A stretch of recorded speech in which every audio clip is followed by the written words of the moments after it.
Hello बच्चों, स्वागत है आपका इस क्लास में जिसमें हम आज की क्लास में चर्चा करने वाले हैं कक्षा 8 की गणित दक्षता अभ्यास 14। ठीक है, दक्षता अभ्यास 14 में मात्र 2 ही क्वेश्चन दिए गए हैं जो कि बहुविकल्पीय प्रश्न है।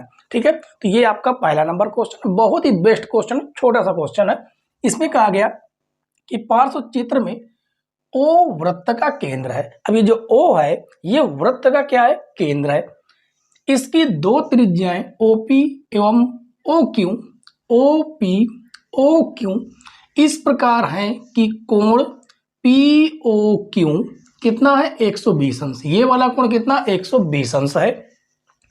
बिंदुओं पी और क्यू से वृत्त की स्पर्श रेखाएं खींची गई हैं। अब ये जो है ये क्या है, स्पर्श रेखाएं जो एक दूसरे को टी पर प्रतिच्छेद भी कर रही हैं। कहा गया कि कोण पी टी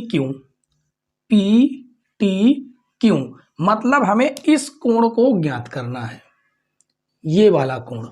ठीक है, और ये आपके 4 विकल्प हैं। तो ये बिल्कुल सिंपल सा क्वेश्चन है।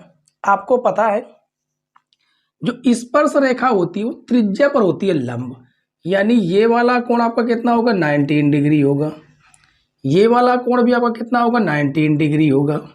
ठीक है, और चतुर्भुज बन गया। ये पूरा क्या है, चतुर्भुज है। चतुर्भुज के चारों कोणों का योगफल कितना होता है, 360 होता है। तो लिखेंगे स्पर्श रेखा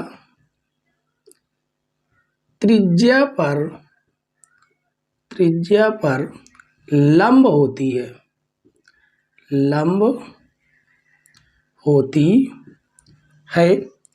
इसलिए कोण ओ क्यू टी बराबर है कोण ओ पी टी जो कि कितना है, 90 अंश की। ठीक है, और लिखेंगे हम जानते हैं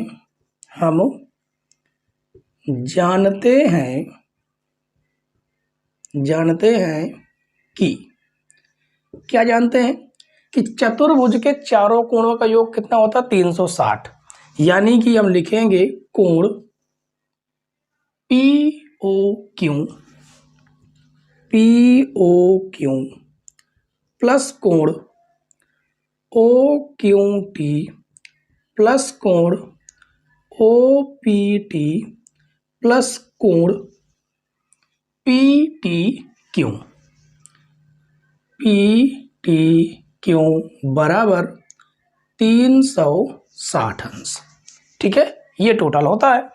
अब पी ओ क्यू कितना, 120 अंश है, प्लस ये रहा 90 अंश, ये भी आपका 90 अंश, प्लस कोण पी टी क्यू बराबर 360 अंश। तो ये तो आपका 120 अंश है ही, 90 90 180 अंश ये हो गया, प्लस कोण पी टी क्यू बराबर 360 अंश। अब इसको आप जोड़ लीजिए, 0 8 2 10 के 0 2 1 3 प्लस कोण पी टी क्यू बराबर 360 अंश। धन से ऋण में चले जाएंगे, यानी कोण पी टी क्यू बराबर 360 अंश माइनस 300, यानी कोण पी टी क्यू बराबर कितना निकल के आया, मात्र 60 अंश। ये आपका पहले क्वेश्चन का आंसर है, यानी विकल्प नंबर पहला ही आपका राइट है। ठीक है बच्चों, तो उम्मीद है कि पहला क्वेश्चन बिल्कुल सिंपल इजी तरीके से आपको समझ में आ गया होगा। ठीक है, चलिए इसके बाद हम एक क्वेश्चन और बचता है, क्वेश्चन नंबर 2, उसको भी हम बेहतरीन तरीके से सॉल्व करेंगे। क्वेश्चन नंबर 2 देखिए बच्चों, क्वेश्चन नंबर 2 बहुत ही बेस्ट क्वेश्चन है, बहुत ही बेस्ट क्वेश्चन है। अब तक जितने क्वेश्चन आपने किए हैं ना, पूरे चैप्टर का 14 चैप्टर में से सबसे बेस्ट क्वेश्चन है ये, इसलिए यहाँ पर डबल स्टार लगाइएगा। ठीक है, चलिए देखिए सबसे पहले इसमें क्या लिखा गया है, किसी वृत्त के केंद्र के एक और 2 समांतर रेखाएं हैं। देखिए ये आकृति बनी नहीं हुई है, हमने अपनी तरफ से बनाया है। उसने कहा किसी वृत्त के केंद्र, यानी एक वृत्त बनाया, वृत्त के अंदर एक बिंदु क्या हो गया, बिंदु ओ जो है केंद्र है। कहा केंद्र के एक और दो समांतर जीवाएं, केंद्र के एक ही और दो समांतर जीवाएं हैं जिनकी लंबाई 6 सेंटीमीटर 8 सेंटीमीटर है। अब ये सबसे लंबी है तो 8 सेंटीमीटर, ये 6 सेंटीमीटर। यदि वे 1 सेंटीमीटर की दूरी पर हों, यानी इनके बीच की जो दूरी है वो है 1 सेंटीमीटर। कितनी है दूरी है? मात्र 1 सेंटीमीटर। ये जो दूरी है ये इतनी, ये कितनी है? 1 सेंटीमीटर। ठीक है। हो तो वृत्त का व्यास क्या होगा ये पूछा गया है। अब व्यास पता होने के लिए पहले त्रिज्या तो पता हो, तो पहले हम त्रिज्या निकालेंगे। त्रिज्या निकालने के लिए हमें क्या करना होगा? इसमें कुछ रचना करनी है। रचना क्या करनी है समझिए। पहले तो इस O से यहाँ पर लंब डालें। कहाँ पर? इस 8 सेंटीमीटर वाले में भी और इस 6 सेंटीमीटर वाले में भी। और आपको पता है कि केंद्र से डाला गया लंब किसी जीवा पर जीवा को समद्विभाजित करता है, यानी टोटल 8 है तो ये आपका 4 सेंटीमीटर होगा और ये हो जाएगा आपका 3 सेंटीमीटर। ठीक है।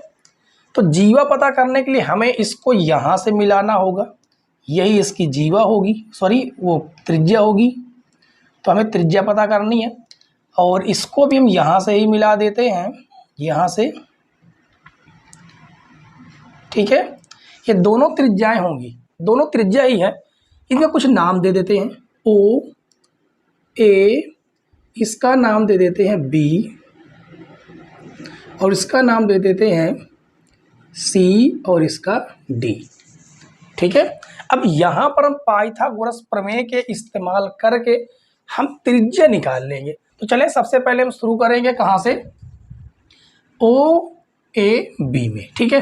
तो लिखेंगे त्रिभुज AOB या ABO। ठीक है।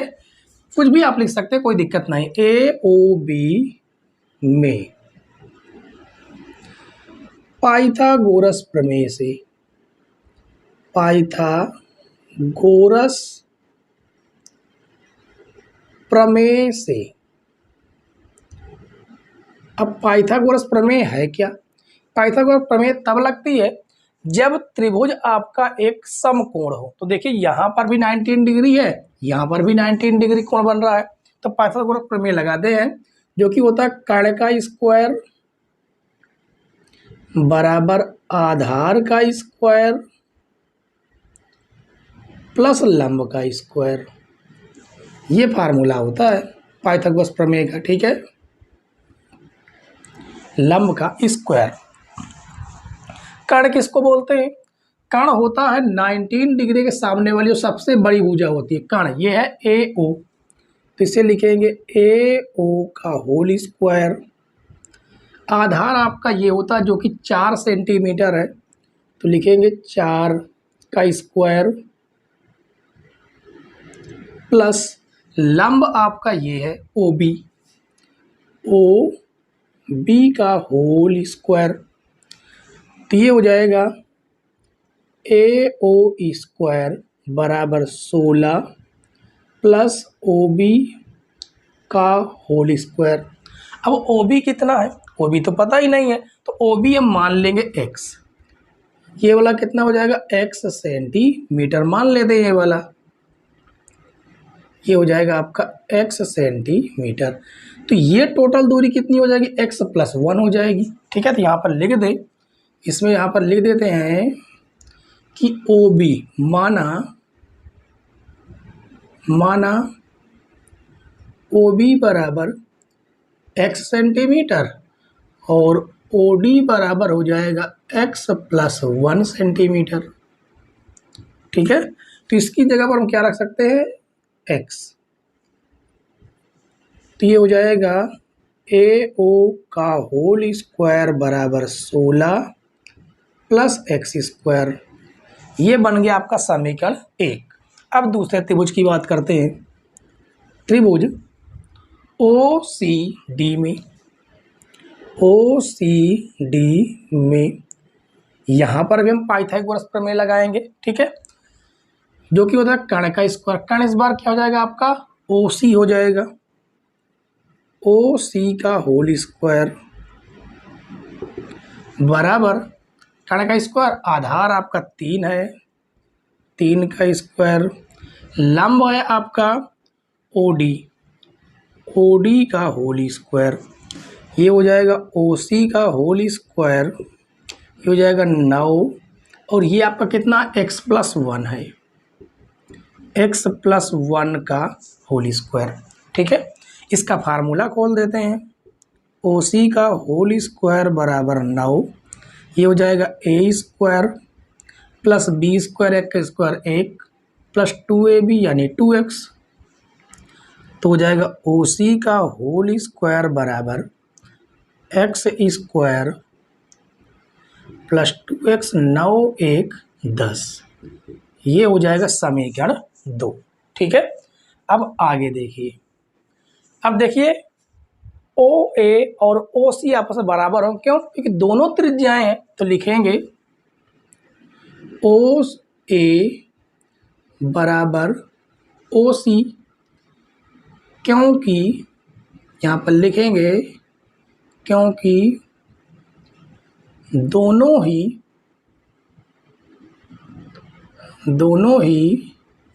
त्रिज्याएं हैं, दोनों ही त्रिज्याएं हैं। ठीक है, तो ओसी आपका कितना है? ओसी देखिए पता है नहीं, ओसी ओ ए सॉरी हमने ओ ए लिख दिया है, ये ए ओ है, एक ही बात है, कोई दिक्कत नहीं है। हम यहाँ पर लिखना चाहें तो हम ये भी लिख सकते हैं, क्या लिख रहे हैं? ए ओ। ठीक है, ए ओ। अब आपको देखिए, अगर आपको ए ओ निकालना है तो इधर रूट लगा देंगे, ओ सी केवल निकालना है तो इधर रूट लग जाएगा। इससे अच्छा है कि इसका हम दोनों पक्षों का वर्ग कर दें, तो लिखेंगे वर्ग करने